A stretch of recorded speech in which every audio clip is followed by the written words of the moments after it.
durante a cirurgia, uma boa incisão com bordas regulares, respeitando uma boa extensão, certo?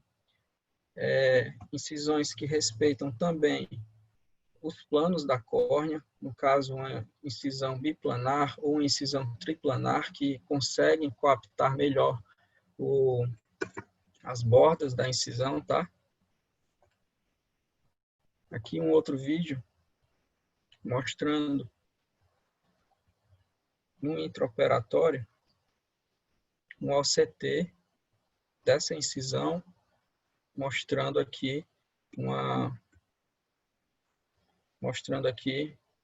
incisão biplanar, certo? Então, essas incisões que ocorrem em mais de um plano, elas vão ser mais selantes e assim evitam a complicação no pós-operatório. Outra coisa que pode facilitar também o vazamento incisional são as queimaduras, né? Isso ocorre por um uso excessivo de ultrassom durante o intraoperatório e também por uma baixa irrigação ali na ponteira do faco. Como conduzir esses casos? Vai depender muito de quando está acontecendo, é no pós-operatório, no primeiro dia, no segundo, é uma semana depois, da gravidade desse vazamento. Esse vazamento é copioso ou ele acontece de forma leve? Existe alguma consequência em relação à formação da câmara anterior? A câmara anterior está formada ou é uma câmara anterior que já está colabada com vazamento de uma gravidade maior?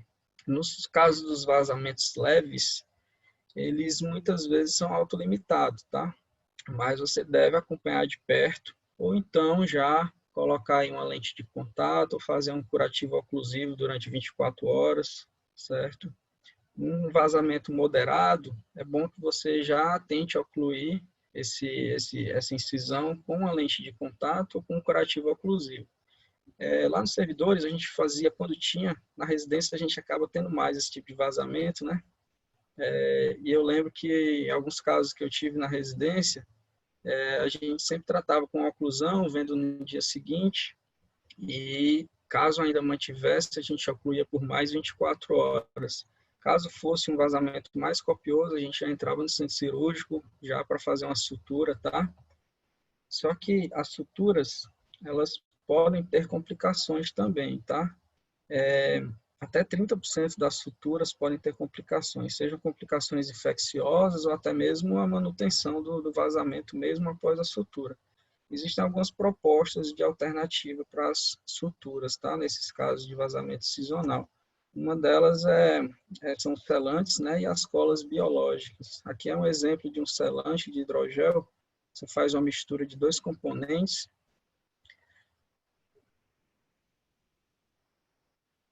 E aqui, colocando sobre a incisão, tá? Esse tipo de selante, ele dura até 4 semanas, tá certo?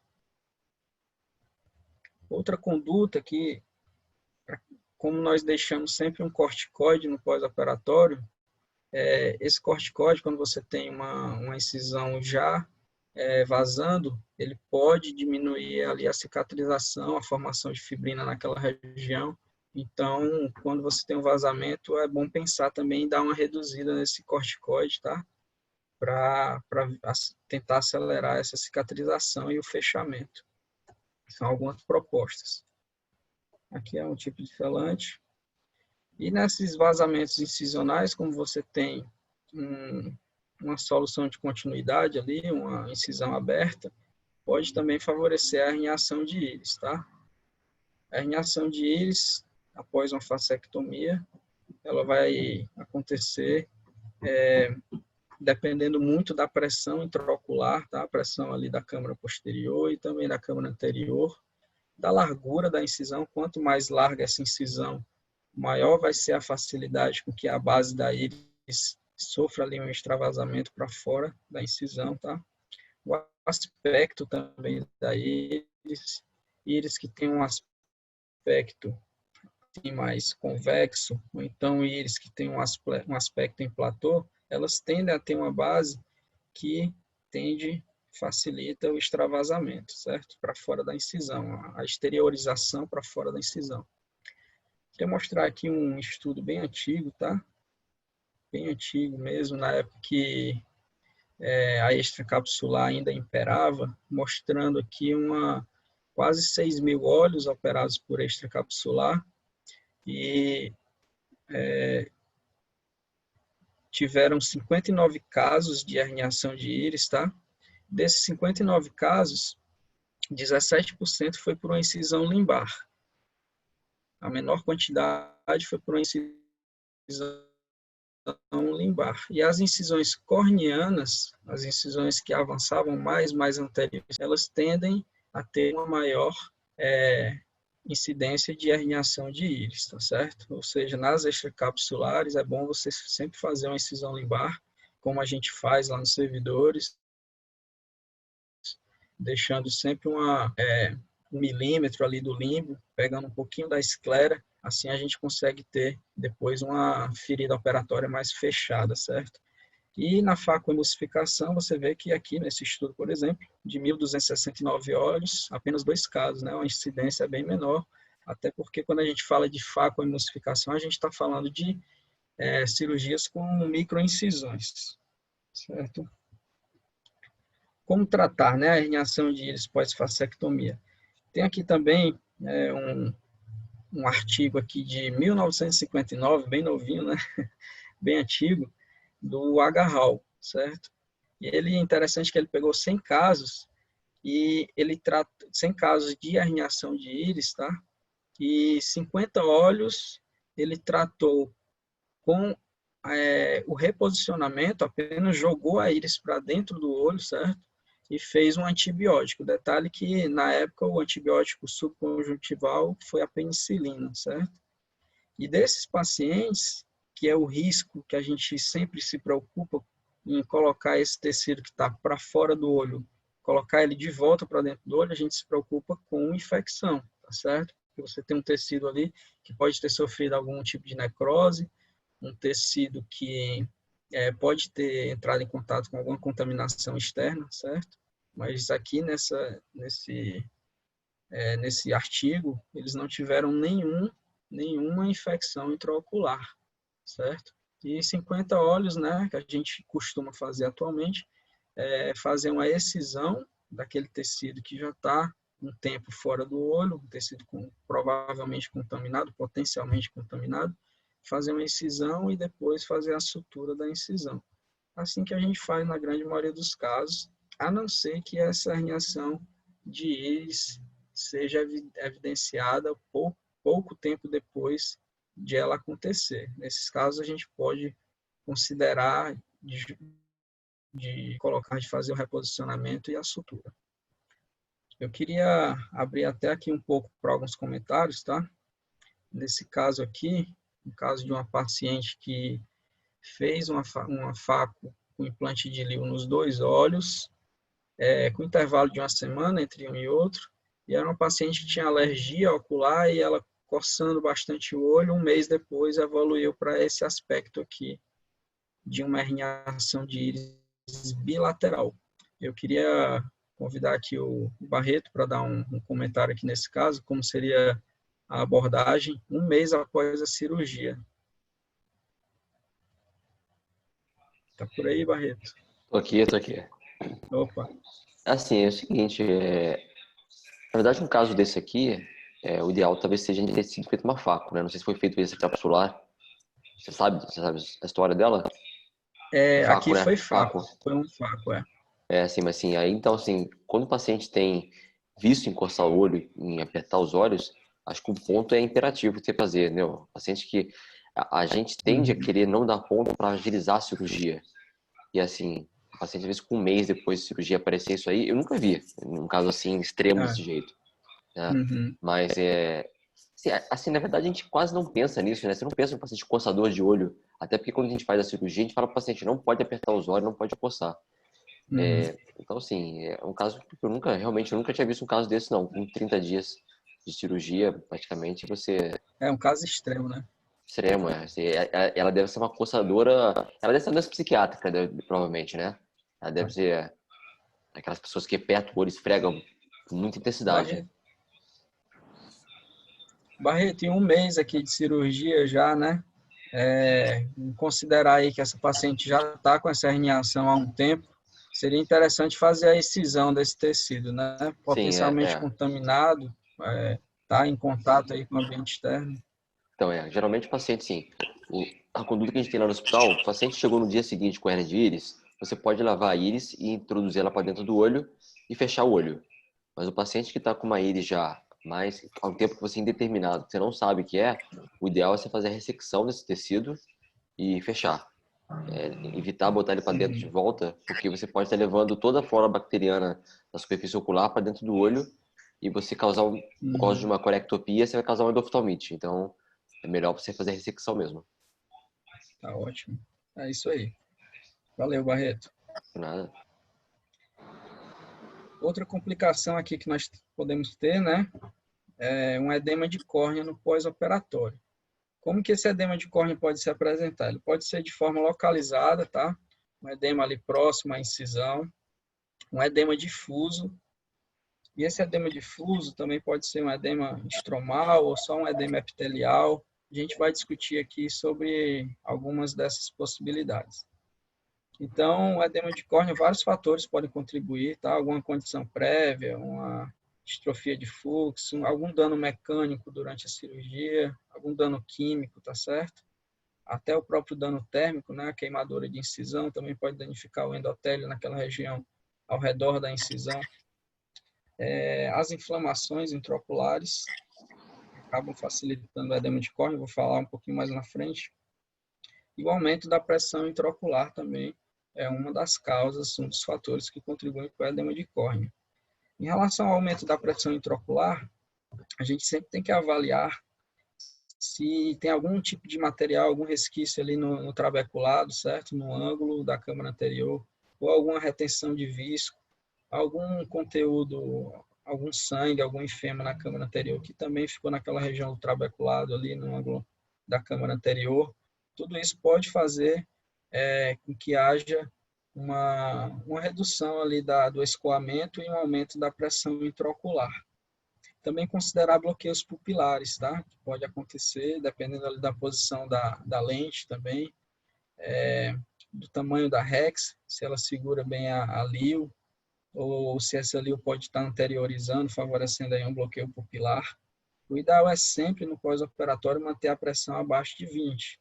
Então, se o paciente está tendo um edema no pós-operatório por conta de qualquer um desses fatores, por conta de um aumento da pressão intraocular, é bom você usar medicações para baixar essa pressão. As mais comuns, o timolol, brimonidina, tá? A gente também pode usar a dorzolamida, eu vou comentar um pouquinho mais na frente. Aqui, só falando um pouquinho do edema corneano, da fisiopatologia, certo? No caso que você tem um aumento da pressão intraocular, isso acaba estimulando a entrada de água, de líquido, aqui no interior da córnea. Então, ela passa para o estroma e depois para o epitélio, tá certo? Só que você tendo uma bomba funcionante aqui endotelial, ela vai puxar de volta essa água do estroma para fora. Então, você tendo um edema epitelial junto com um estroma mais seco, tá? Um estroma mais normal, isso indica para a gente que a causa desse edema pode ser um aumento da pressão intraocular. Ao contrário aqui de um paciente que tem um edema estromal e um edema epitelial em conjunto, que isso pode denotar para a gente que existe aqui também um prejuízo na região do endotélio, da bomba que puxa aqui o líquido, que tira o líquido da córnea. Nesses casos, a gente pode suspeitar também que existe algum prejuízo aqui do endotélio, tá certo? Então, aqui, como exemplo, uma ceratopatia bolhosa, você ter aqui um edema epitelial junto com um edema estromal e também concentrado mais nessa região central. A dorzolamida, podemos usar a dorzolamida? Eu, particularmente, eu não gosto de usar, tá? Existem alguns trabalhos que suspeitam que a dorzolamida pode ter um efeito na bomba do endotélio, na bomba endotelial. Então, isso pode causar uma descompensação corneana, tá certo? Então, se você está tratando um edema corneano por um aumento da pressão intraocular, seria prudente você evitar usar a dorzolamida. Se você puder usar outras medicações, seria melhor, tá? Mas tem outros estudos que também mostram que ela não teve nenhuma alteração significativa aí em relação à função endotelial. Inflamação intraocular é outra causa, tá? Aqui, um artigo aqui da Ophthalmology, para que a gente sempre pense em identificar quais os pacientes que apresentam um risco maior de ter uma inflamação exacerbada no pós-operatório, que isso pode favorecer uma descompensação corneana.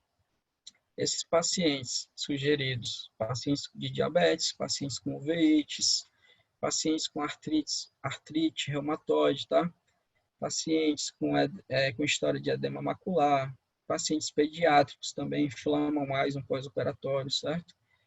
E aí nós temos aquela nossa dúvida, né? Se vale a pena a gente usar preventivamente, nesses pacientes, usar algum tipo de anti-inflamatório, algum colírio anti-inflamatório, algum AINE, para tentar evitar ou reduzir a resposta inflamatória nesses pacientes. Nesse artigo aqui, ele deixa bem a critério do cirurgião, tá? Mas sempre considerando que nesses pacientes de alto risco, seria talvez bom a gente combinar ou no pré-operatório ou no pós-operatório já iniciar um AINE associado ao corticoide. Aqui eu trouxe também um artigo interessante, que é feito em laboratório, que eles avaliaram a inflamação em olhos de coelho e nos olhos que eles deixaram ar na câmara anterior, de rotina, né, no intraoperatório, no final da cirurgia, esses olhos de coelhos apresentaram uma menor resposta inflamatória, tá? Eu não vi nenhuma correlação disso em estudos em humanos, não, é só uma curiosidade. Outra causa, né, outro fator que contribui aí para o edema de córnea no pós-operatório é a descompensação endotelial. Nesses casos, é muito importante você entrar com soluções hipertônicas, como hipertonic, 5%, né, soro fisiológica 5%, e também temos outras apresentações, como gel e pomada, que a gente pode usar à noite, que à noite você tem uma menor evaporação, então o líquido tende a se manter dentro da córnea. Então, você, à noite, com a pálpebra fechada, você tem menos evaporação e acorda com mais edema corneano. Além do hipertonic, nós podemos ter outras soluções hipertônicas, que eu vou até comentar com vocês. Uma que a gente usa bastante, que é o dimetilpolisiloxane. Uma curiosidade também que eu já vi citado secadores de cabelo, tá? Você usar o secador de cabelo para esquentar, favorecer a evaporação e assim você puxar o edema de córnea. Só uma curiosidade aqui também. Eu acho que ninguém indica atualmente isso para o paciente, né? E o dimetilpolisiloxane? Particularmente aqui no Ceará, também a experiência que eu tive em Maceió, a gente usa bastante o dimetilpolisiloxane como um tratamento para o edema de córnea por descompensação endotelial, tá? E o que é o dimetilpolisiloxane? Ele é nada mais, nada menos do que um óleo de silicone, tá? Tive a curiosidade de pesquisar aqui o que ele é. Isso aqui é óleo de silicone. E aí, fui olhar onde que citava o dimetilpolisiloxane, aqui naquela publicação Formulações Magistrais em Oftalmologia, que tem relação aqui com a oftalmos, né, a farmácia de manipulação, ele está descrito como um lubrificante ocular e também está descrito como um produto para limpeza e lubrificação de próteses. Não tem nada citando o uso dele como solução hipertônica para edema de córnea, tá? E na bula dele também tem falando, aqui a indicação, uso como lubrificante de prótese. Também não tem nada citando o uso em relação a a edema de córnea, tá certo? Mas a gente usa bastante, né? Eu confesso que eu já procurei bastante, assim, qual seria a explicação para a gente usar em edema de córnea. Eu particularmente uso muito, vejo muito efeito, mas eu não sei o porquê que ele faz efeito. E pelo que eu pesquisei, eu também não achei. Sempre que eu vejo, são trabalhos usando, mas que não explicam de nenhuma forma qual seria o mecanismo de ação dele. Até uma coisa aí que se alguém tiver alguma informação sobre isso, quiser trazer aí, tá? Ô, Léo, Oi. o que eu sei, eu ouvi falar uma vez, é que assim, o dimetilpolissiloxane, ele é um veículo, né? Ele é um Uhum, veículo oleoso. O que faz efeito não é o dimetilpolissiloxane, e sim esses outros uhum, compostos, octafenol, polietileno e o uhum, diesterato polietilenglicol. Essas duas substâncias, ela faz um entendi. efeito desidratante, entendeu? Uhum, E o que entendi. acontece? Como Acho que o ele é um óleo... glicerol. Oi? Ô, Barreto, ó, Léo. É que eu tô no Olha, Léo. celular. Oi. Tudo bom, Léo? Então, eu acredito que é uma solução hiperosmótica, vai agir da mesma forma que o NaCl. E talvez o glicerol, não sei, alguma dessas substâncias aí que também que o Barreto falou, vai agir como agente hiperosmótico, entendeu? Uhum, Então, o que acontece? Ele faz um filme lacrimal como se fosse a camada lipídica. E na face interna dele fica essas substâncias que desidratam um uhum, pouco a córnea, entendeu? E mantendo sim. a lubrificação do olho. Uhum, muito bom. E também a gente tem que ver até mesmo o próprio produto, ele pode ter ali uma osmolaridade maior, né? E ter esse efeito que a gente desconhece, né? Enfim, vamos em frente. Outra proposta também para tratar o edema de córnea pós-operatório são algumas lentes de contato, certo? Que agiriam aí, são lentes de contato que têm uma característica hiperosmótica, então ela puxaria o líquido da córnea, facilitando aí na recuperação no pós-operatório. Aqui é um estudo do próprio fabricante, tá? Não tem muito significado, mas só para exemplificar, não tem nem grupo controle. O paciente iniciou no primeiro dia de pós-operatório, coloca a lente e 24 horas depois tem uma redução, no primeiro dia, 24 horas depois, tem uma redução na espessura corneana, tá? Em média de 55 micras, nesse estudo aqui, que considerou apenas aí poucos olhos, tá? Vamos seguir para as inflamações intraoculares no pós-operatório, tá certo? Voltando aqui a falar do assunto. Queria mostrar aqui esse caso, que foi um caso aí cedido pelo serviço dos servidores, tá? Uma paciente de 67 anos, negra, natural do Rio de Janeiro, que realizou o FACO com implante de LIO, com anestesia tópica, tá? A cirurgia que não teve complicações, sem nenhuma intercorrência. E no primeiro pós-operatório também estava tudo certo, tá? Quando foi no quarto dia de pós-operatório, ela compareceu com dor, hiperemia, uma baixa acuidade visual de conta dedos a 30 centímetros e apresentando esse aspecto aqui, tá?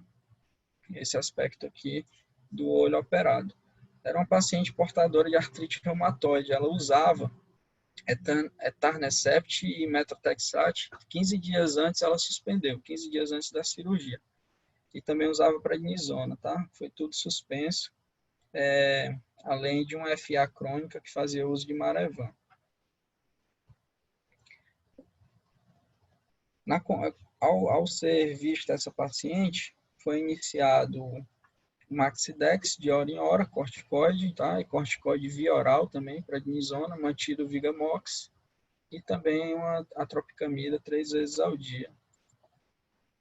Então, no 8º dia de pós-operatório, 4 dias depois da introdução do corticoide, essa paciente já se apresentava desta forma, e depois de mais 3 dias, ela voltou a apresentar uma exacerbação da inflamação intraocular, apresentando inclusive uma membrana pupilar, membrana inflamatória e pupilar. Essa paciente continuou sendo acompanhada e no 19º dia de pós-operatório, Ela fez uma injeção subtenoniana de triancinolona. 3 dias depois, também uma lavagem da câmara anterior com Vigamox, tá? No 40º dia de pós-operatório, a paciente reiniciou o uso das medicações que ela usava para a artrite reumatoide dela, tá? E aí, alguns dias depois, 6 dias depois, ela teve uma melhora expressiva, certo? Continuava com o uso de Maxidex 6 vezes por dia, prednisona via oral, e a acuidade visual melhorou bastante, 20/60. Aí foi iniciado, como a paciente teve uma melhora muito boa, foi iniciado o desmame de Maxidex, ela já havia muito tempo usando Maxidex em alta dose, e aí foi iniciado o desmame. Após essa conduta aí do desmame do Maxidex, essa paciente teve uma piora importante. Então, inflamação exacerbada pós-faco, né? O que é que poderia ser? Poderia ser do próprio trauma cirúrgico, que no caso dessa paciente ela não teve, foi uma cirurgia tranquila. Teve algum fragmento residual do cristalino. Acho que nós cirurgiões, a gente sempre suspeita quando pode ter algum tipo de fragmento, né? Depende do andamento da cirurgia. Quando é uma cirurgia que você fragmentou aquele núcleo em 4 pedaços maiores, conseguiu ali comer facilmente um fragmento, não teve muitos microfragmentos, muita movimentação de fragmento na câmara anterior, você sabe que aquela cirurgia foi uma cirurgia mais segura.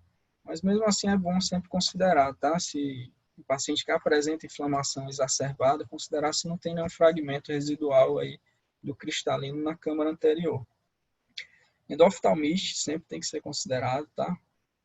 A síndrome tóxica do segmento anterior, tais, e as reativações de uveites também é importante sempre considerar. O quadro clínico é muito importante. Quando que começa essa inflamação, certo? Qual o tempo de início dela? Aconteceu desde o primeiro pós-operatório? Aconteceu após 3 dias, após uma semana, tá? É muito importante. As endoftalmites, aqui, elas tendem a começar desde o primeiro dia, mais comumente a partir do terceiro, tá? Até 2 semanas depois, o que é mais comum, né? Esse paciente apresenta dor, sugere endoftalmite. Esse paciente tem vitreite, quando não dá para avaliar, é bom ser feito um ultrassom, tá? Avaliar se tem alguns ecos vítreos de média refletividade, de baixa refletividade, certo? Quando tem um edema de córnea mais difuso, é bom pensar em tais, tá certo? Quando você tem uma resposta ao corticoide tópico, que é o caso da nossa paciente, também pensar em síndrome tóxica do segmento anterior. Então, no nosso caso aqui, a gente tinha um paciente com edema de córnea difuso, com resposta ao corticoide, né? E por isso se pensou em tais e por isso entrou com corticoide, teve a resposta inicial, mas depois a paciente teve uma piora, né? Dor, desculpa. E aqui, em relação a tais, responsivo ao corticoide, é mais comum nas primeiras 48 horas, tá? No pós-operatório. Então, aquele paciente que no dia seguinte já vem com muita inflamação, com membrana inflamatória, sempre pensar em tais, tá certo? Mas a endoftalmite fica como principal suspeita pelo o caráter mais deletério da condição, tá certo? Então, em caso de suspeita de endoftalmite, deve-se avaliar a punção do vítreo, a punção do aquoso e fazer cultura, antibiograma, GRAM, PCR, tá? Avaliar para saber aí como pode ser tratado. O diagnóstico de endoftalmite, ele deve ser presumido até a confirmação dessa punção, tá certo? E tem que ter muito cuidado para não atrasar o diagnóstico com o uso do corticoide. Eu já tive um paciente lá nos servidores, tá? A gente tem servidores, aparece de tudo, né? A gente tem uma gama muito grande de pacientes, um serviço muito grande. E eu tive uma paciente lá que iniciou um quadro de membrana pupilar, membrana inflamatória, no primeiro dia de pós-operatório. Era uma inflamação muito, muito importante. E aí a gente pensava em endoftalmite, pela gravidade da inflamação, mas por ter iniciado um início bem precoce, a gente realmente achou que era tais e deu início ao tratamento com corticoide. E esses pacientes respondem muito, muito rápido ao corticoide. No dia seguinte, a gente já viu novamente, já tinha uma melhora importante, e assim foi acompanhando o quadro de melhora. Aqui, sempre observar o ultrassom, a importância do ultrassom, de avaliar a presença de sinais de inflamação posterior, tá? E como trataria a endoftalmite? Tem um estudo muito conhecido, muito utilizado ainda hoje, que é o EVS, tá? Que ele considera a acuidade visual do paciente para definir a conduta. Quando você tem um paciente com acuidade visual de percepção luminosa, ou pior do que isso, ele compara a vitrectomia e a punção do vítreo junto com a injeção de antibióticos. E a vitrectomia foi superior 3 vezes mais em pacientes com observa-se os pacientes com a melhora visual melhor do que 20/40, 3 vezes mais do que em pacientes que fizeram só a injeção intravítrea. E também a melhora de pacientes até 20/100 ou melhor 2 vezes mais nos pacientes que fizeram a vitrectomia. E os pacientes que já se apresentam com a acuidade visual melhor do que percepção luminosa, a vitrectomia se mostrou igual à injeção intravítrea, tá?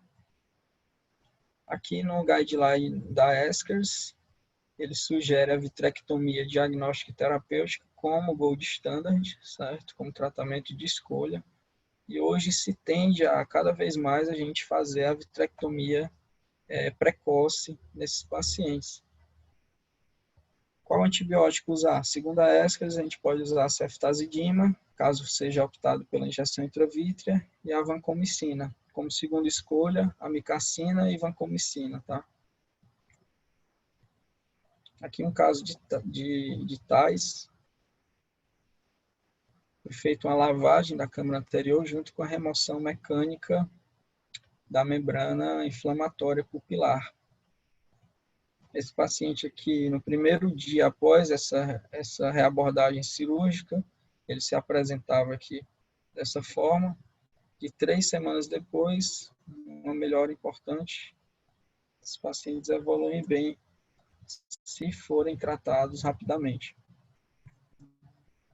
Falar de outra complicação, edema macular cistoide pós-fasectomia. O Ivine-Guess, né, que é o edema macular cistoide que acontece após uma cirurgia de fasectomia, ele pode acontecer até em 20% das cirurgias complicadas, cirurgias com rotura de cápsula posterior, com perda vítrea, certo?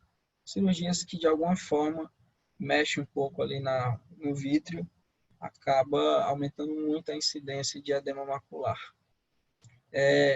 Na cirurgia sem intercorrências, se você fizer uma busca ativa com OCT, você vai ver que a incidência é bem maior do que a evidência clínica, né? São pacientes que não vão apresentar uma manifestação clínica evidente, mas se você pesquisar com OCT, fizer OCT em todo mundo, você vai achar uma incidência muito maior. Ele geralmente ocorre de 5 a 10 semanas no pós-operatório, tá? A maioria se resolve espontaneamente dentro aí de 6 meses. Então, você tem um upregulation, aí, uma desregulação dos mediadores inflamatórios, do humor aquoso no vítreo, tem uma quebra da barreira retiniana e aumenta a permeabilidade aqui, causando um transudato aqui nessa região na camada nuclear interna e na plexiforme externa. E esse extravasamento, esse transudato, ele vai coalescendo e formando cistos. Então, aqui você tem formações císticas e elas podem coalescer ainda mais e formar até mesmo progressões para buracos maculares. Aqui uma angiografia mostrando aqui um extravasamento e aqui formando até um aspecto petaloide, né? tem uma incidência baixa em cirurgias de pequena incisão, né? Ou seja, nas facos sem intercorrências, a incidência é baixa, de 0,1% até 2,3%. No OCT, certo? Se você fizer OCT, essa incidência aumenta para 4 a 11%, tá? Então é bem maior. Existem trabalhos que informam até 41% de pacientes que apresentam alterações na mácula pelo OCT no pós-operatório de catarata, tá certo? Também uma coisa interessante é que esse trabalho aqui, ele mostrou a presença desses pontos hiperreflectivos no OCT, que ficam na região anterior à mácula, no próprio vítreo, e ele correlacionou isso aqui com a presença de edema macular cistoide, tá? E o número de pontos hiperreflexivos, quanto maior o número de pontos, com uma semana eles estavam associados a um maior desenvolvimento de edema macular cistoide. Então, nós tivemos aqui um OR de uma correlação de 1,93, tá? Esses pacientes que apresentam essas alterações aqui no OCT. Aqui é a fundoscopia, um paciente com edema macular cistoide. Tem que ter muito cuidado para não passar nada desapercebido, né, no pós-operatório. Paciente com baixa visual, é importante olhar com cuidado, fazer OCT, certo? Então, alguns fatores de risco: ruptura da cápsula posterior, perda vítrea, tração vítrea nos locais de incisão. O paciente que teve uma perda vítrea e manteve ali alguma tração vítrea na incisão, isso acaba tracionando o vítreo posteriormente. Trauma de íris, luxação da lente intraocular, certo? Pacientes que logo depois da faco necessitam fazer uma capsulotomia precoce, também aumenta o risco de edema macular cistoide. Lentes intraoculares fixadas na íris e também as lentes de câmara anterior, todas estão relacionadas ao aumento da incidência de edema macular cistoide. Pacientes com diabetes, com retinopatia diabética proliferativa, tem um risco relativo bem maior, tá? E na não proliferativa moderada também, um risco relativo bem maior. Só para destacar esses dois casos. Presença também de membrana epirretiniana, também está associado ao aumento da incidência de edema macular cistoide. Pacientes glaucomatosos que fazem uso de prostaglandina, né? A gente sempre entra na discussão se vale a pena tirar a prostaglandina ou se mantém. Eu acho que depende muito do paciente, tá certo? Quando o paciente é bem orientado, tem condições de suspender a prostaglandina, dar entrada em outra medicação, para depois reintroduzir a prostaglandina, acho que vale a pena, tá certo? Nesse estudo aqui, de 3.393 olhos,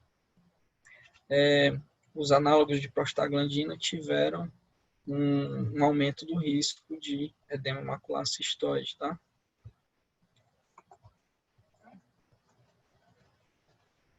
Vou mostrar aqui esse caso de uma paciente que fez catarata em ambos os olhos, aqui o olho direito.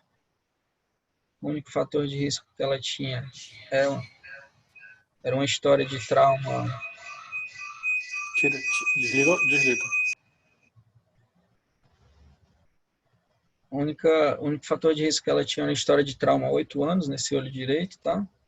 Ela desenvolveu um edema macular 3 meses depois da cirurgia. E aqui no olho esquerdo, o paciente também desenvolveu um edema macular cistoide, tá? No pós-operatório. Profilaxia, tem como você evitar? Vale a pena, a gente já usa corticoide de rotina em todos os pacientes. Vale a pena associar um AINE ao corticoide para prevenir o edema macular cistoide? Isso ainda não há consenso, certo? Tem estudos que mostram que tem uma superioridade de você associar um AINE, tem estudos que que não mostram evidência, tá certo?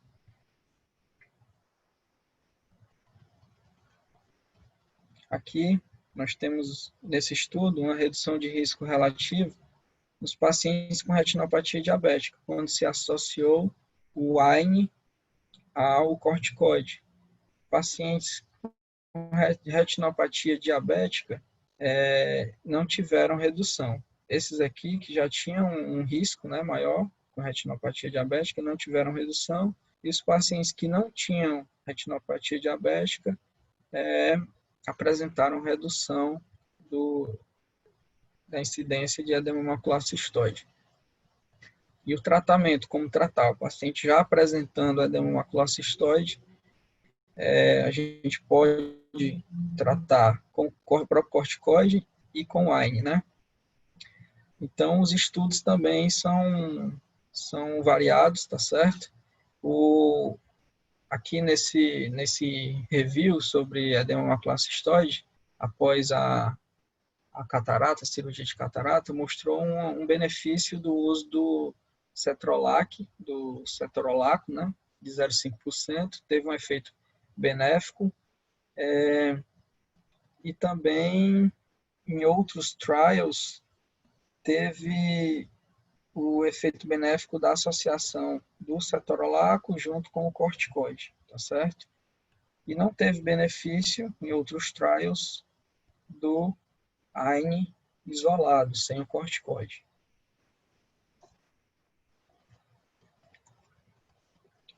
Alguém quer comentar algum caso aí de edema macular cistoide, como é que foi o tratamento? Léo Castro, quer entrar aí um pouquinho, comentar?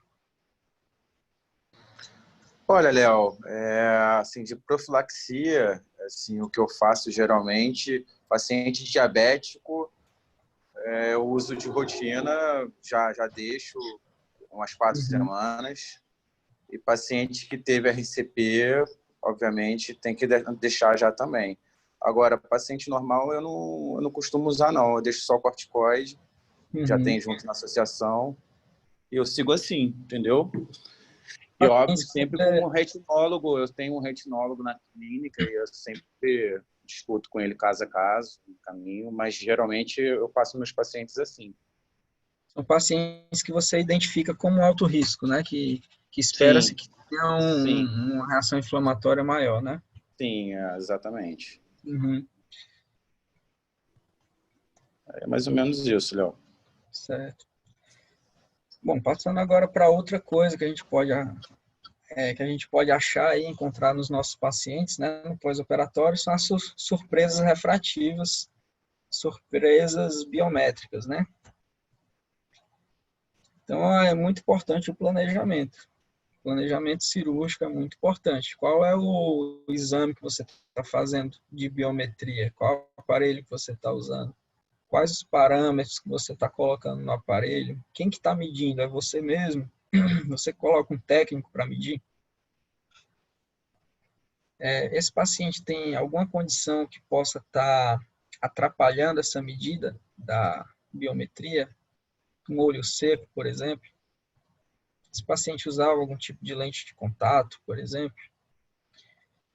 Então, esses erros refrativos que podem apresentar, eles podem ser erros que se apresentam na refração, como esféricos, né, cilíndricos, e também pacientes que apresentam a baixa multifocalidade, que você planejou ali alguma multifocalidade, uma lente multifocal ou uma báscula, e esse paciente ficou insatisfeito, tá? Não foi aquilo que foi, o resultado não foi o que foi planejado.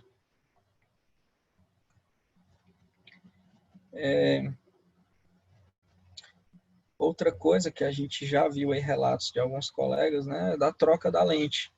A lente do olho direito colocada no olho esquerdo e vice-versa, né? Isso acontece também, tem que ter muita coordenação aí da equipe cirúrgica, da circulação da sala, e é sempre bom o cirurgião, na hora de colocar a lente, ele checar se aquela caixinha que está lá, se ela corresponde ao que foi planejado, tá? A lente está centrada, ela sofreu algum tipo de deslocamento do saco as alças estão dentro do saco, tem uma alça em cima, outra embaixo, está no sulco. Em relação às lentes históricas, houve alguma rotação, né? Essas lentes estão no eixo programado, elas sofreram algum deslocamento. Aqui um caso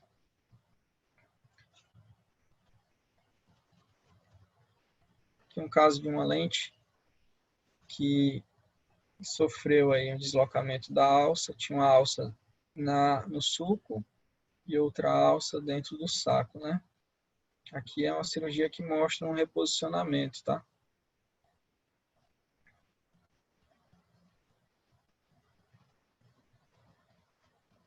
Reposicionamento da alça para dentro do saco.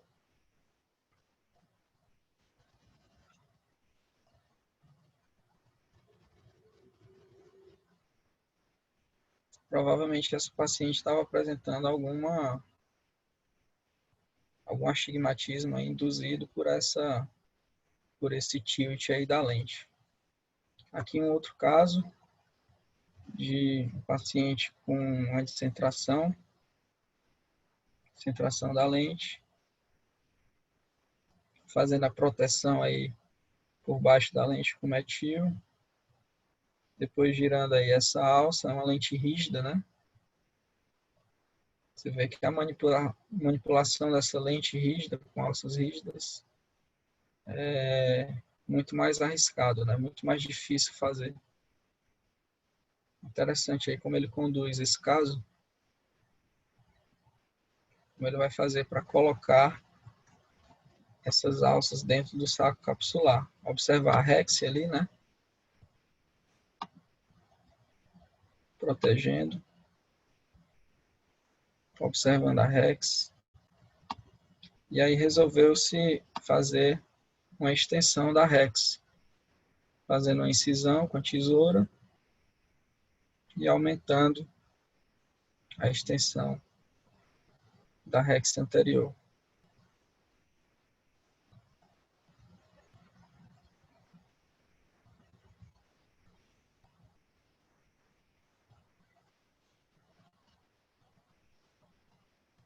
Depois de completada a Rex, uma Rex já bem maior, que foi a entrada da Lil. Só vou colocar aqui.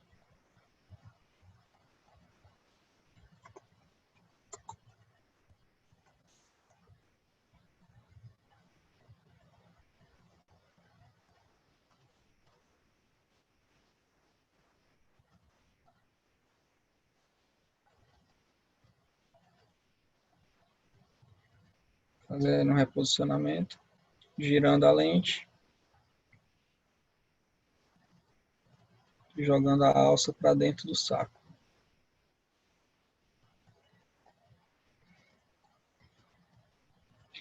Em relação à mudança do eixo das lentes históricas, tá? Às vezes acontece isso aqui, ó. O paciente num pós-operatório imediato, sofreu um deslocamento 2 horas depois e 24 horas depois apresentando um desalinhamento. Para cada grau aqui de arco que uma lente tórica ela gira, pode perder até 3% do poder cilíndrico, tá? Então, se você tem aí uma lente que gira 10 graus de arco, ou mais de desalinhamento, você vai ter que reposicionar essa lente, porque você vai ter uma perda muito grande, uma perda de até aí 30% do poder refrativo dessa lente. Como que a gente pode planejar, né? Planejar o reposicionamento dessa lente. A gente tem essa ferramenta aqui, do Astigmatism Fix. Vocês podem entrar nesse site, tá? astigmatismfix.com. E aqui você vai fazer um planejamento, você vai colocar informações do pré-operatório do paciente, ou até mesmo só demonstrando aqui para vocês, ó. Coloca as informações do paciente, qual a lente que está dentro do olho. Já tem uma gama de lentes aqui. Só parar aqui um pouquinho.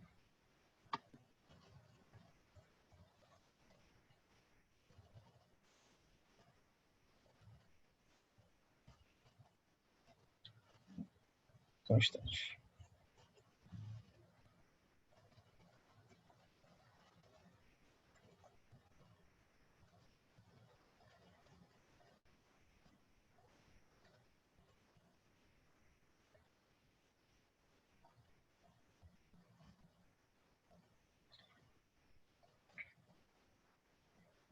Aqui, ó. Então, você coloca o eixo atual da lente, qual o equivalente esférico dela, qual o poder cilíndrico, né, que você está vendo na refração desse paciente, tá? E se você tiver informações, você coloca aqui qual o eixo programado anteriormente, pré-operatório. E aí ele vai fazer vai sugerir o quanto você deve girar dessa lente. Se gira, quantos graus você deve girar para horário ou anti-horário, certo? Essa ferramenta é muito, muito interessante. Aqui um reposicionamento. Só um instante.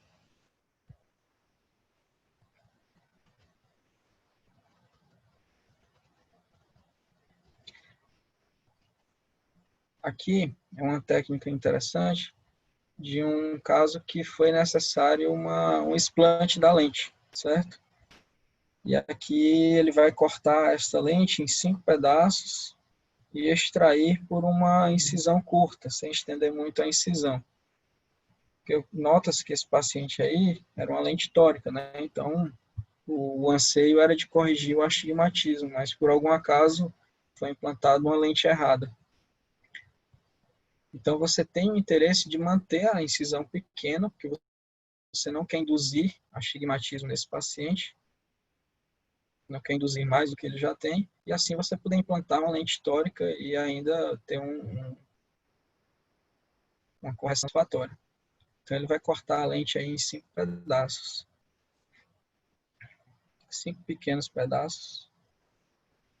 E não vai ser necessário a extração, não vai ser necessário a expansão da incisão e também fazendo com menos trauma ali no endotélio e na incisão em si.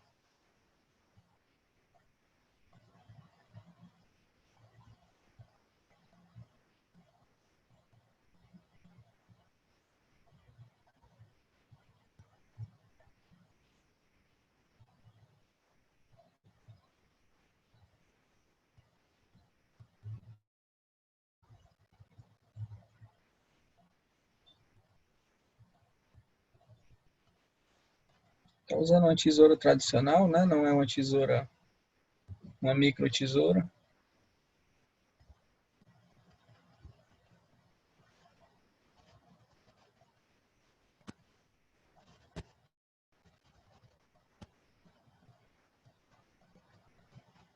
Quer dizer, desculpa, é uma micro tesoura, tem uma. E usa aqui também uma micro pinça, né? Para pegar melhor esses fragmentos. O último fragmento. Outra ferramenta que a gente pode usar é o Barrett na calculadora, no site da Asia Pacific Association, você tem as fórmulas Barrett. E a Barrett RX, ela serve justamente para você calcular qual seria a lente que você vai implantar nesses pacientes que você quer fazer, que você vai fazer um explante, tá? Então, você já tem um paciente que tem uma lente, um paciente pseudofásico, e você quer calcular qual a lente que você vai implantar. Então, tá aqui, ó. No Barrett RX Fórmula, você coloca no RX Exchange IOL. Então, aqui você vai poder calcular e planejar qual a lente que você pode colocar nesses casos de explante. É a ferramenta que eu uso, que eu já usei. Aí eu queria mostrar aqui um último caso, tá? Para a gente poder comentar aí.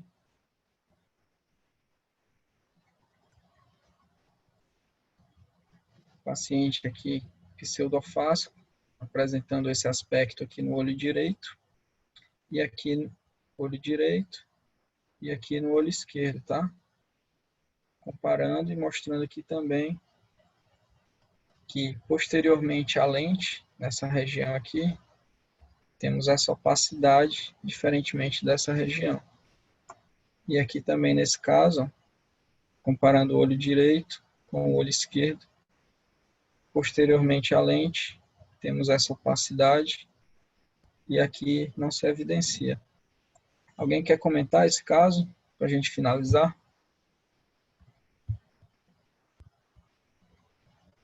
Deixa eu ver quem está aqui na... Léo, essa opacidade atrás da lente, você tá falando? Oi, Barreto. Por trás da lente. Isso às vezes é viscoelástico, retido, pode ser.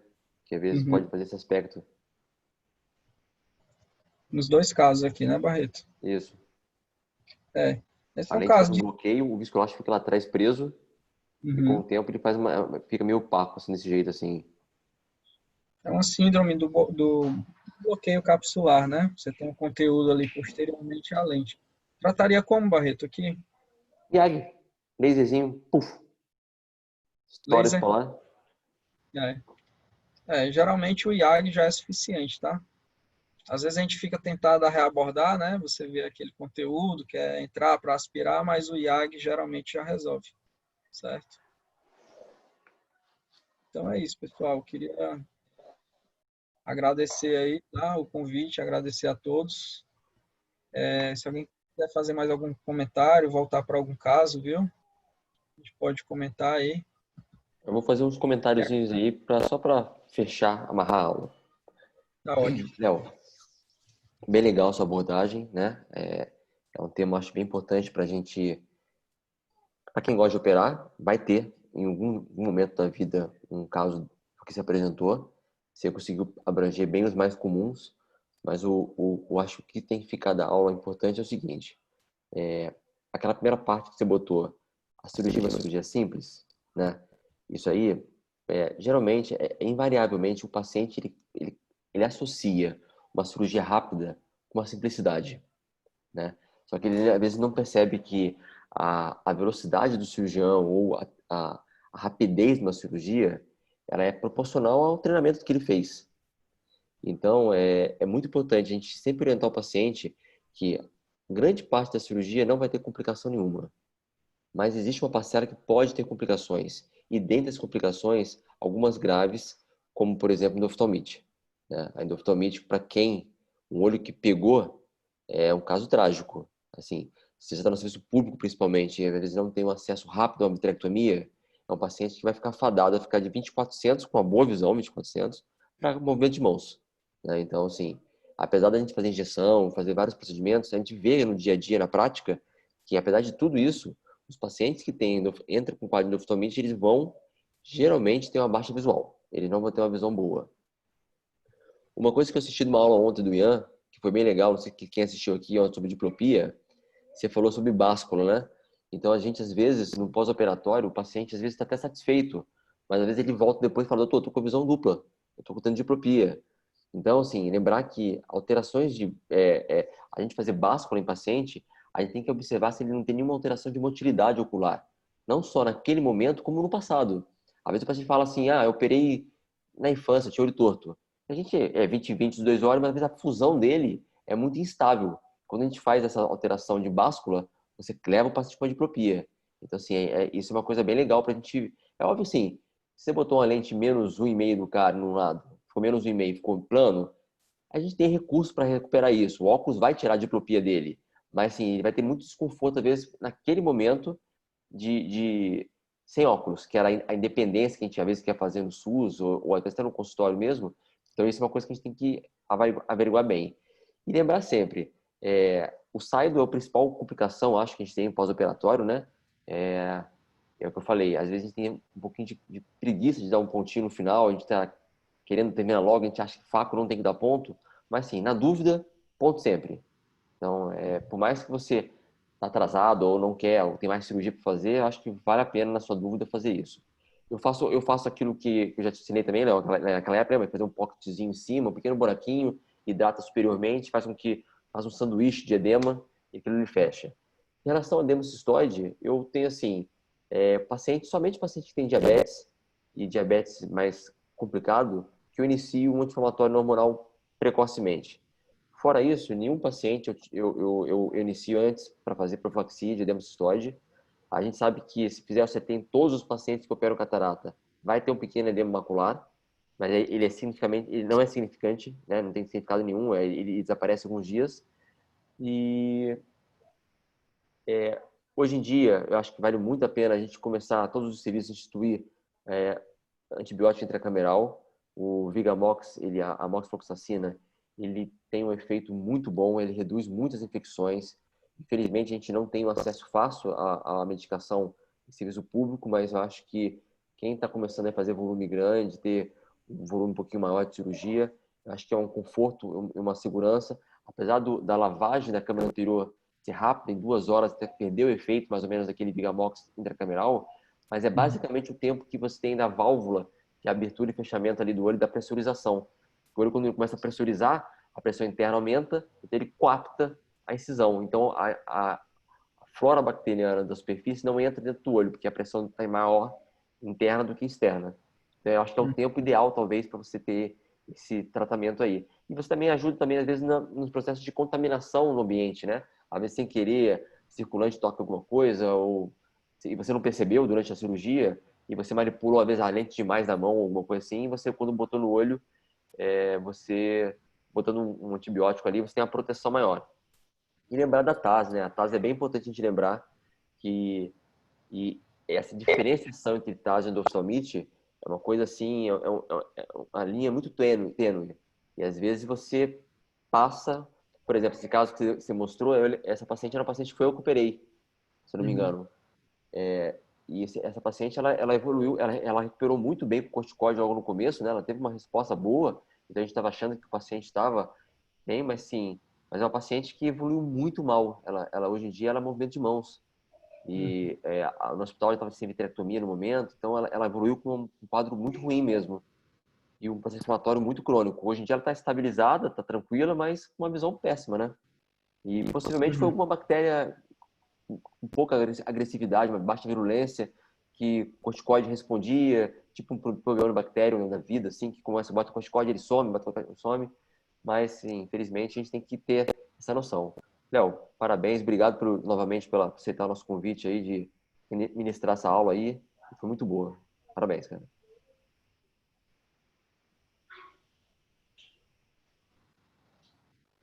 Obrigado, Barreto. Os servidores aí, vai passando os anos, a gente sempre gosta de manter o contato, né? A gente ainda conversa aí com alguns staffs, alguns residentes. E muito obrigado mesmo pelo convite. Sempre que tiver algum evento aí, se eu puder contribuir aí, podem me chamar. Muito obrigado a todos. Léo, muito obrigada. Essa aula, eu acho que para um lugar de aprendizado ainda mais importante, que a gente consegue... Só hoje, eu acho que a gente comentou metade dessas complicações lá, sou de alguns casos que tiveram. E eu queria até fazer uma pergunta. Nesse caso que você mostrou, você considerou como TAS mesmo? Você chegou a fazer um ultrassom pensando no ENDOF também? Esse caso não foi meu, tá? Foi aí dos servidores, André. Mas foi feito o ultrassom e essa paciente apresentava ecos de média. O Barreto falou, a suspeita, depois da conduta do caso, foi que ela realmente teve um endoftalmite de baixa virulência. Porque o que confundiu mais foi essa resposta ao corticoide, né? A paciente teve uma melhora expressiva com o corticoide, logo ela melhorou. Só que depois ela voltou a piorar. Então, suspeita-se realmente que foi um endoftalmite de baixa virulência. Né? E ela tinha, sim, alteração de pressão no vítreo. E por ela ter artrite reumatoide, não poderia ser alguma relacionada ao uveíte, por exemplo? Sim, uma inflamação exacerbada, né? Tanto quando ela retornou à medicação, por indicação do reumatologista, ela também teve uma melhora expressiva. Ela chegou à lesão de 20/60 depois de 46 dias de pós-operatório, mas depois disso ela começou de novo um processo de piora.